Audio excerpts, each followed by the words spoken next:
Moodz is a weekly show that does a reality check on newspaper headlines in New York and abroad. I'm Mehul Patel, an entrepreneur and comic based here in New York, which just means I have a tremendous problem with authority figures, but I do hope you'll listen anyways, even though I don't listen to anyone.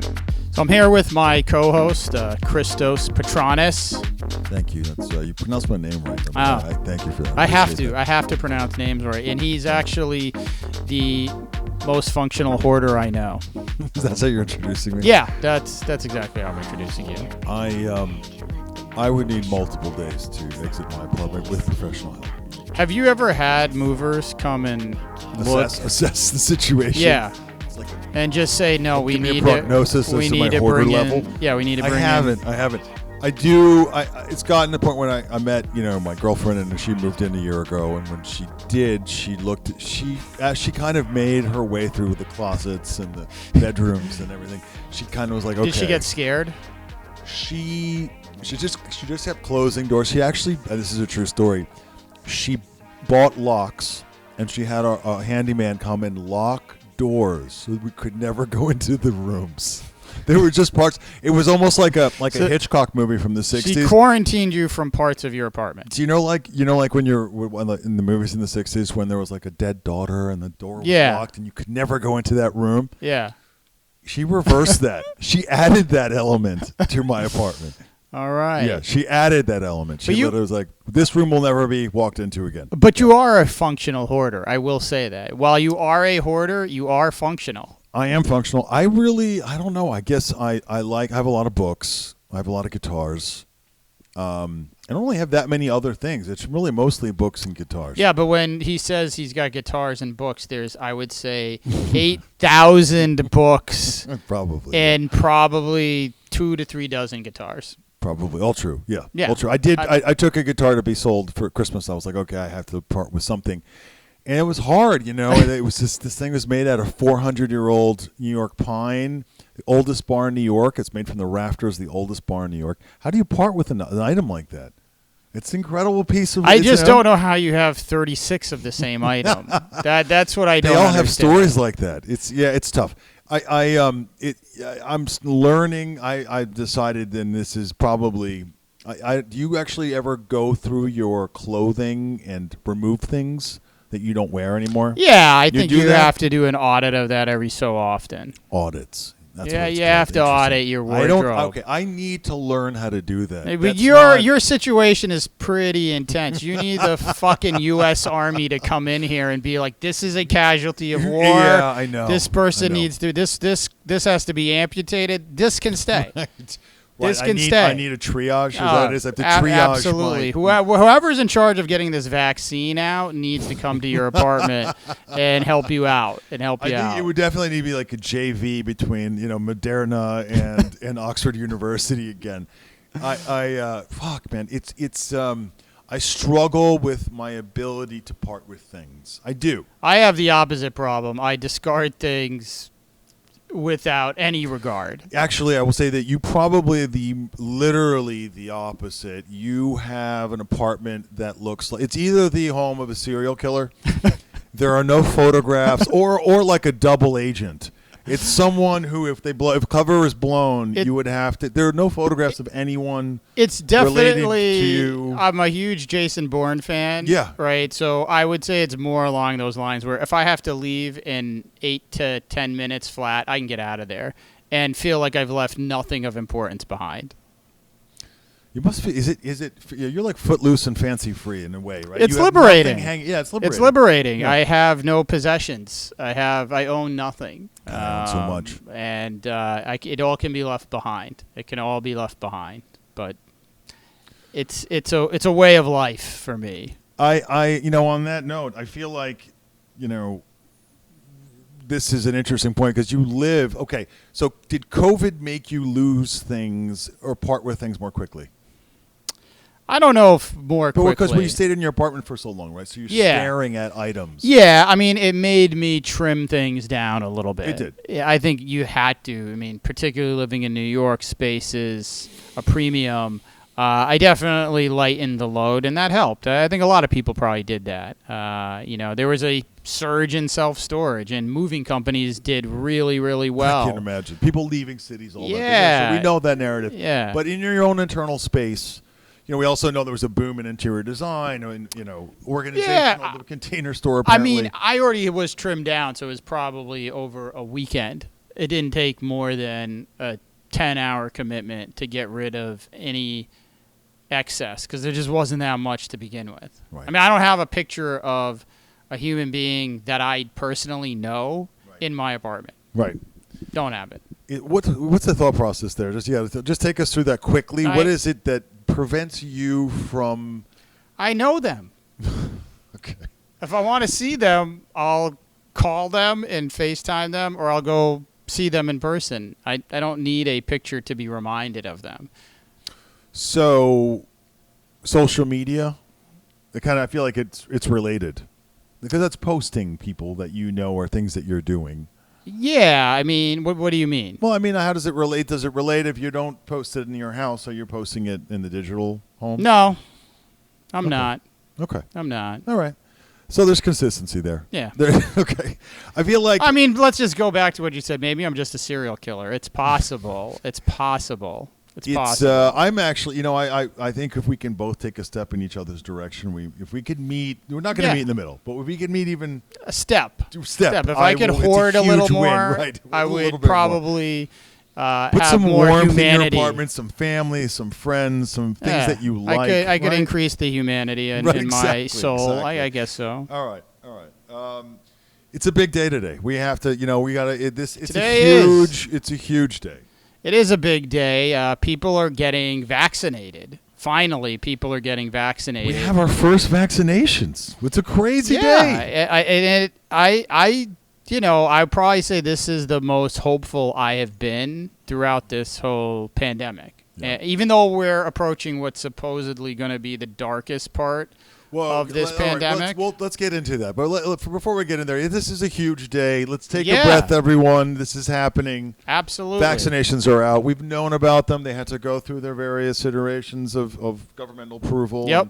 All FDA, blah, blah, blah, blah, blah. They were approved. They're now being disseminated.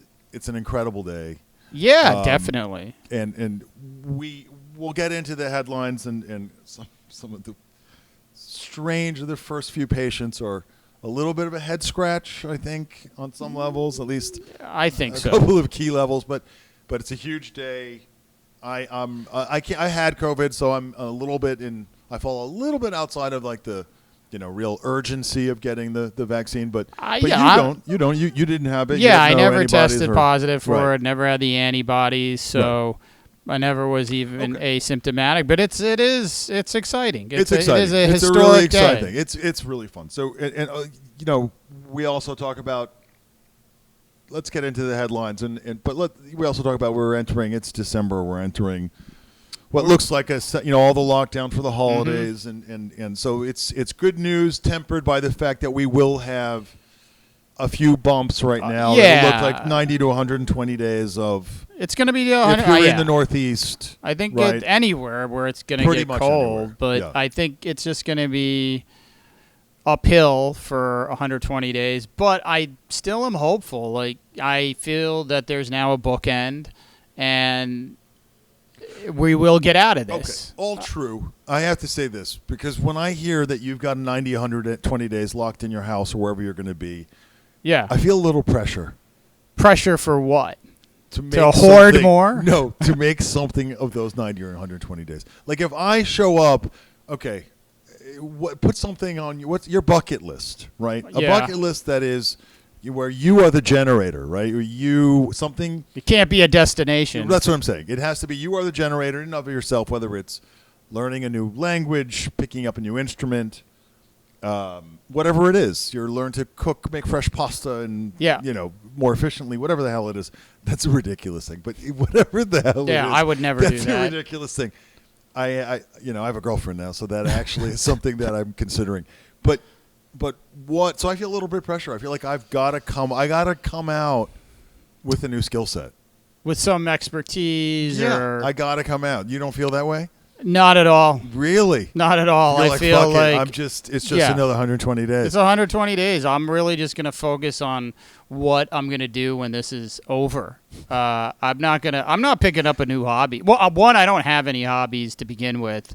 Fantasy football doesn't count as a hobby. I actually think it does. No, I'll take it back. Fantasy football does. No, I don't think. Because fantasy football is only for 16 weeks. How can you have a hobby that only lasts 16 weeks? Do you do fantasy baseball? Is that a thing? No. But I mean, there is, but I think... is there a fantasy hockey? There probably is, and it sounds like it's probably terrible. Horrible. That's got to be awful. Like, my guy didn't score. Well, he hasn't scored in a month. Like, right. I mean, Whatever. Yeah. That's got to be terrible. No, I feel no pressure to have a hobby or gain anything over this 120 days. I want to get through it, and then I want to get back to some form of what my life was like before this hit.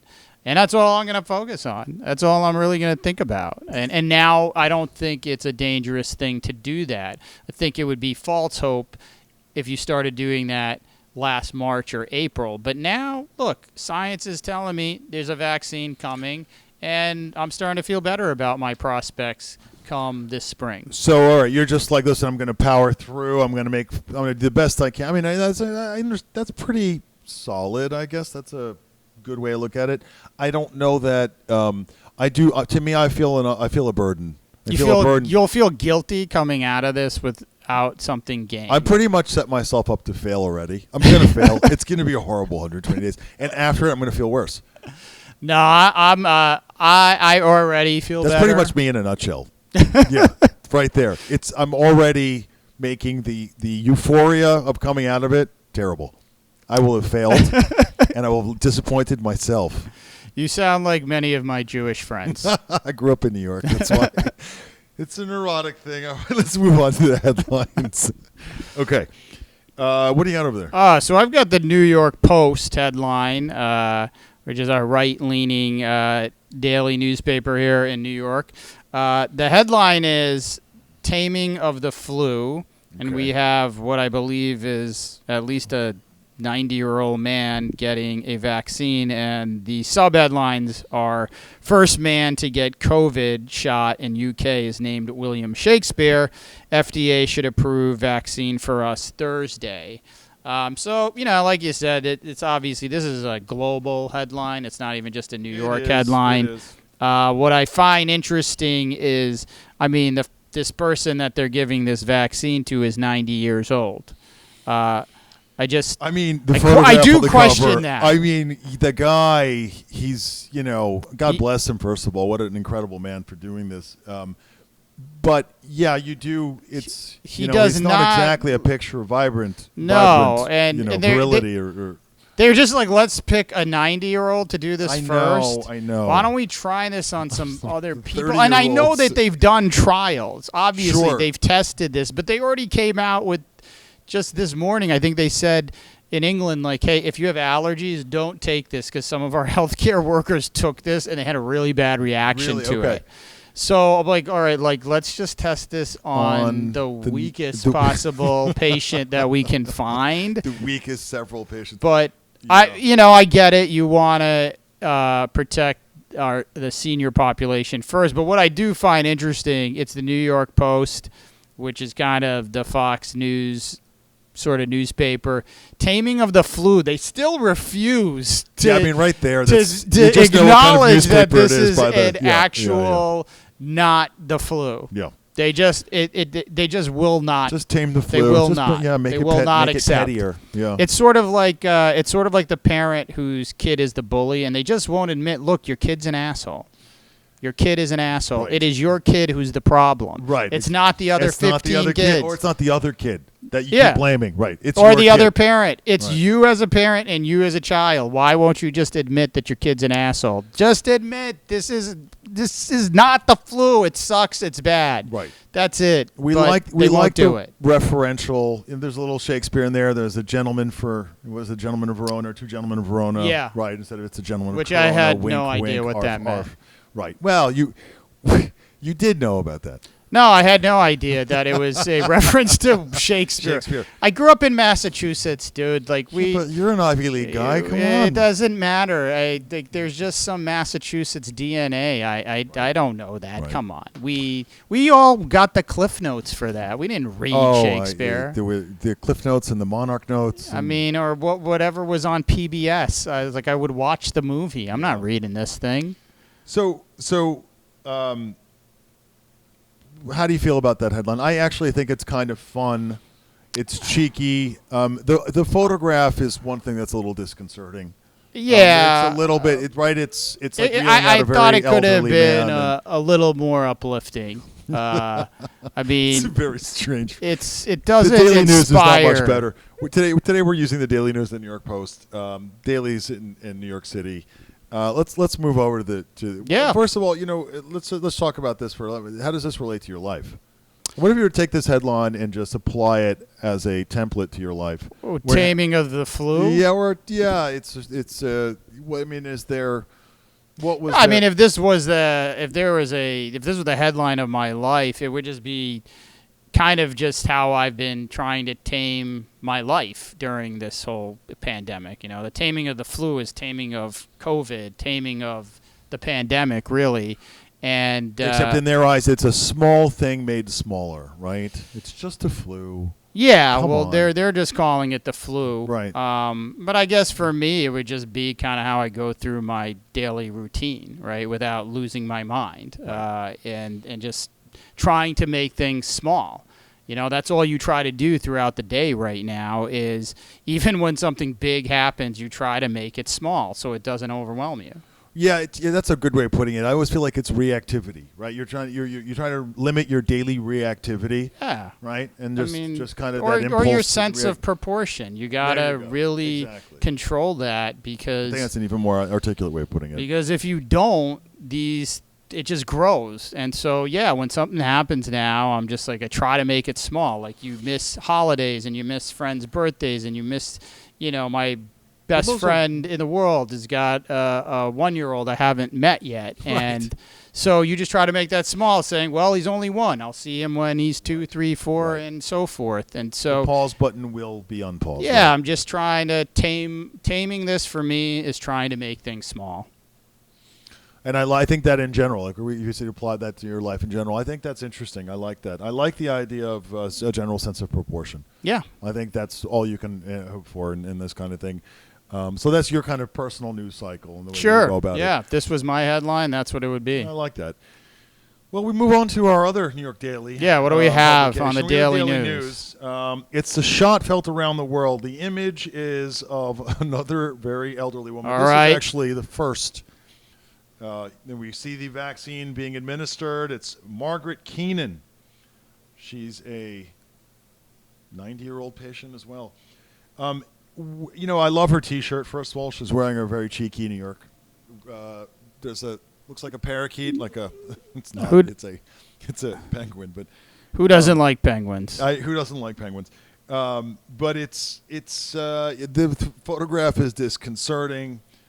She looks pretty tough. I can't tell if she's tough in this image or if she's. But more importantly, when we saw the headline, you and I were like, well, that's related to.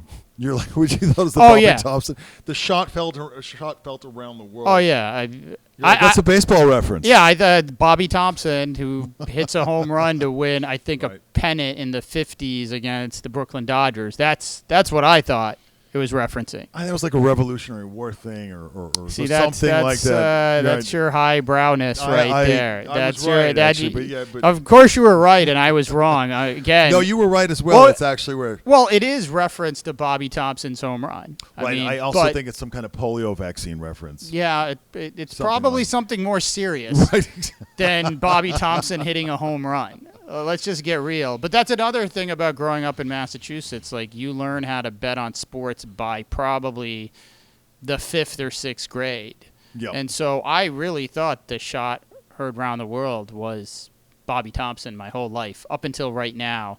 You telling me that no, it's actually how the Revolutionary War started. Let's look at this for in terms of my personal news cycle. Yeah, if this was the headline to your this life, is a very what would the cheeky story response. be? This is a very cheeky response, but since the pandemic, sort of about a year ago, friends would come over in very small amounts, mostly like after the summer, about June or July, when people started to kind of get together again, as the temperatures kind of came back to more pleasant.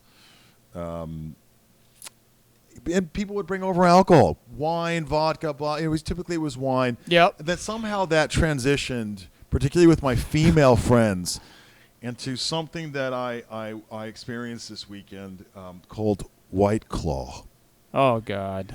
White Claw happened to me this weekend. Why did you do that? Those suburban housewives, they can really. It's a whole. And if you guys, everyone out there probably knows what it is now, because apparently it's incredibly popular. It is super popular. Unbelievably popular. Well, it depends on how much you had of it.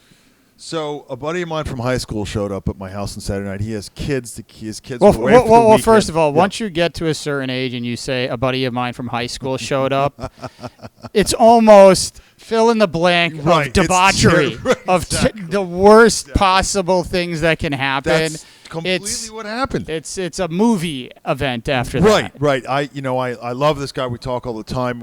I know him obviously extremely well for decades.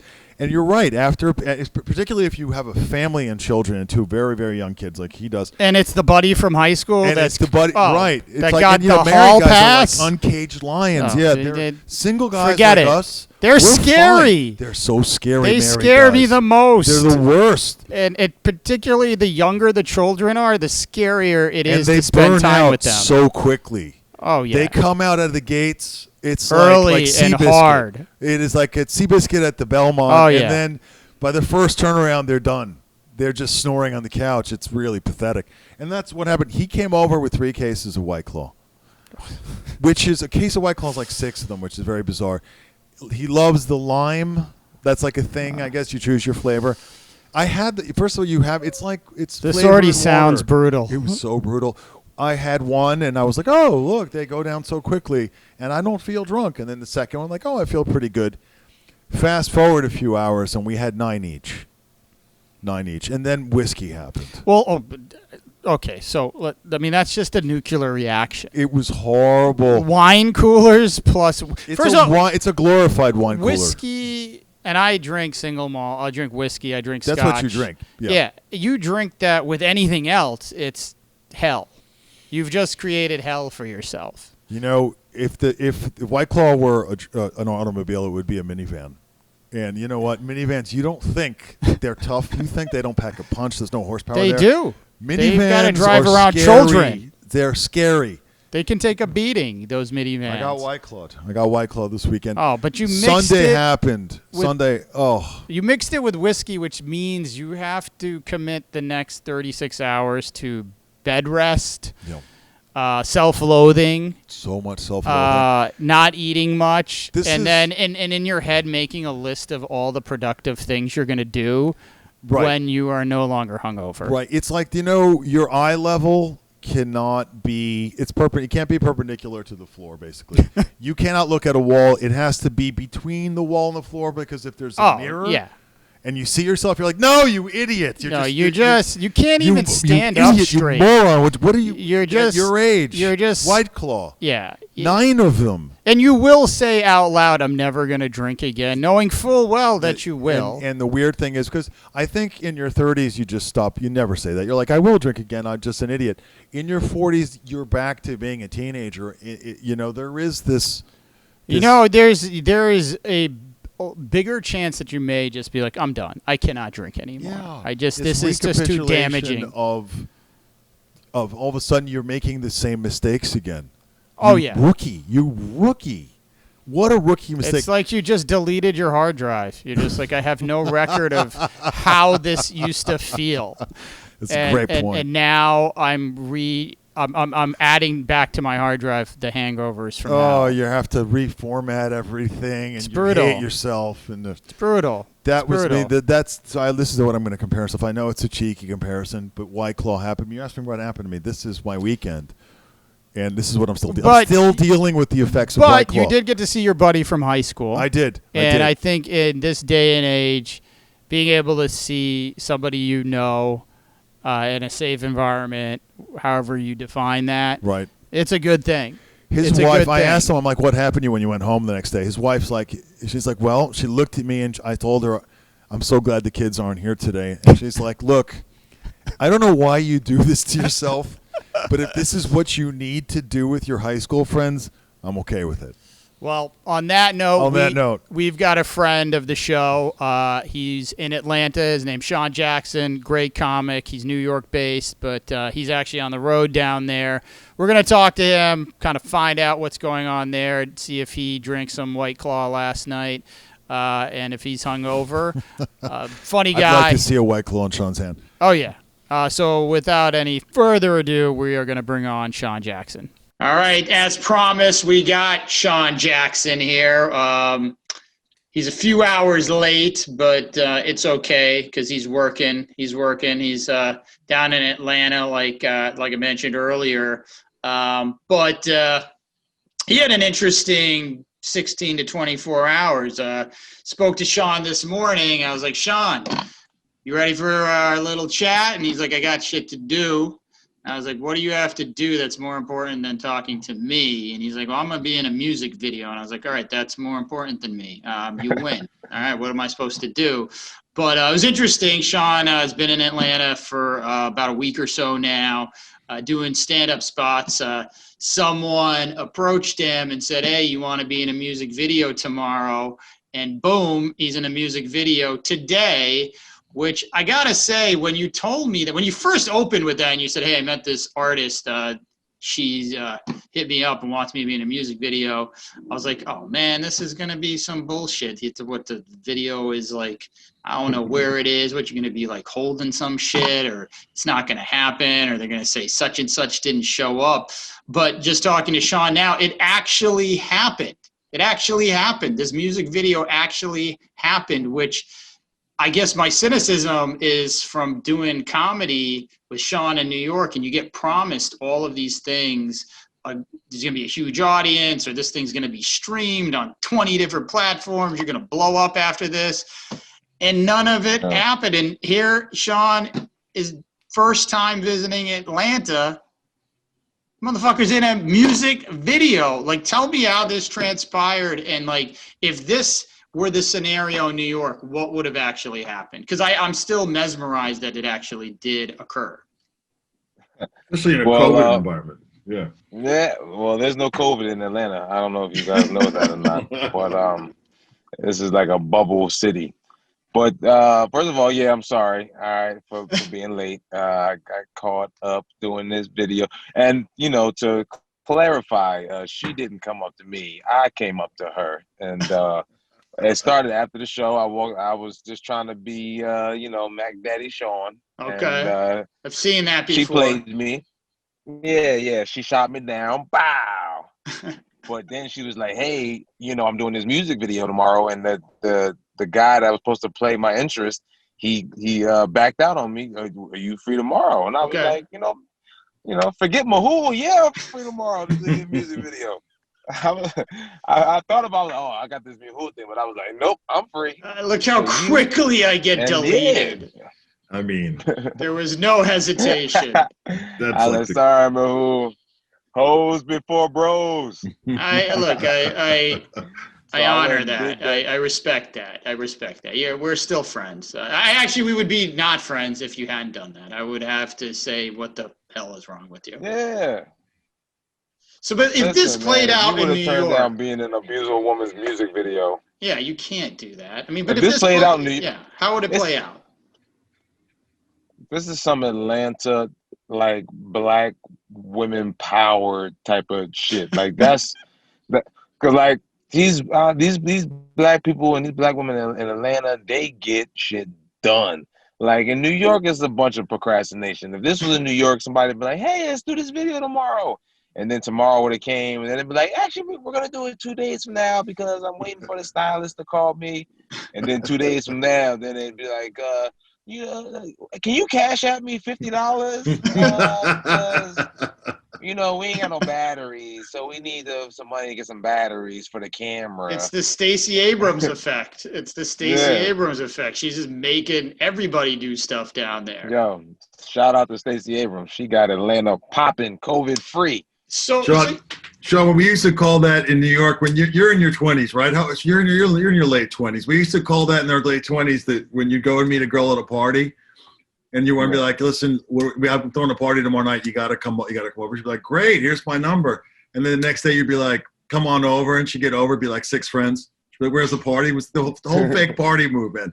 That's the New York fake equivalent of it's the fake party. Fake party. That's how we used to operate back then. No, but like, speaking of Stacey Abrams, I mean, all the news that I keep hearing about Atlanta and just Georgia in general is, you got this big Senate race coming up, which just dominates everything that people are talking about that state and city. But like, putting that aside, coming down there from New York, I mean, what is actually happening down there? Is it open? Is it, lockdown? What's it like? I mean, as far as the voting thing goes, everywhere I go, they're trying to like make sure that people are voting. I went to McDonald's and got a large fry, and they were like, make sure you get your vote, honey. Have a good day. I was like, everybody. Really? At McDonald's? Yo, I went to the strip club and the strippers were shaking their ass like, make sure you get out and vote on the 7/14. She's like, clap, clap, clap. But everybody is really into it. But as far as like the COVID thing goes, I came down here and it feels like I'm in 2019, to be honest with you. Like, I feel like 2020 didn't happen in Atlanta. This is straight 2019, good vibes. So have you had a moment down there where you do something as if you were in New York because of COVID, and then you're like, why am I doing this down here?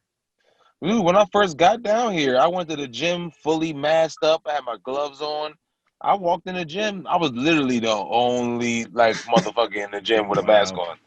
I took that shit off so fast. I was so embarrassed. I was like, I'm from Atlanta. I just threw it in the trash. Like, oh man, I guess that's what we're doing now. So COVID's just not happening down there.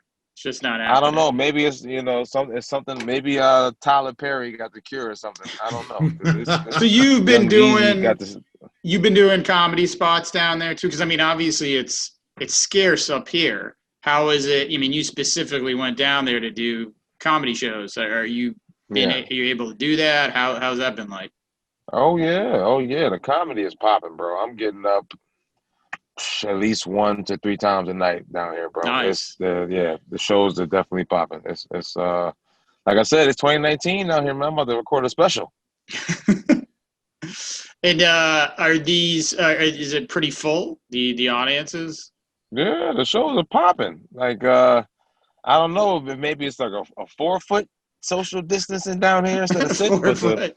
It's a discount version. 2 feet less. It's a discount version. Yeah, they give you 20% off the social distancing.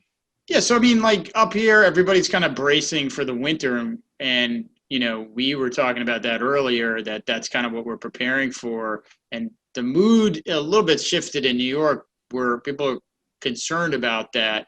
How is just the general vibe of people down there? Are they just kind of just going at it? Like there's nothing to fear, or are they sort of a little hesitant?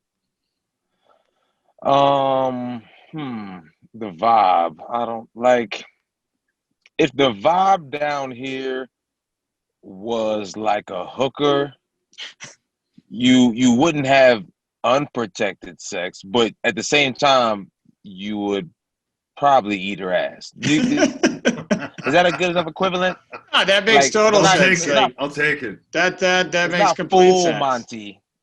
Yeah, not over the top, but it's right there. It's close. It's acceptable risk. They're willing to take acceptable risk to enjoy their 24. I got you. I hear you on that. So talking about vibes, right? Like, when we kind of go over a lot of the headlines here in New York, and we did that with the Post and the Daily News. But if Shawn Jackson had a headline right now, what would your feel-good story headline be? And what is the feel-good story right now in your life? The feel good story right now would be Shawn Jackson uses pandemic money to change his entire life. That's what it would be. Okay.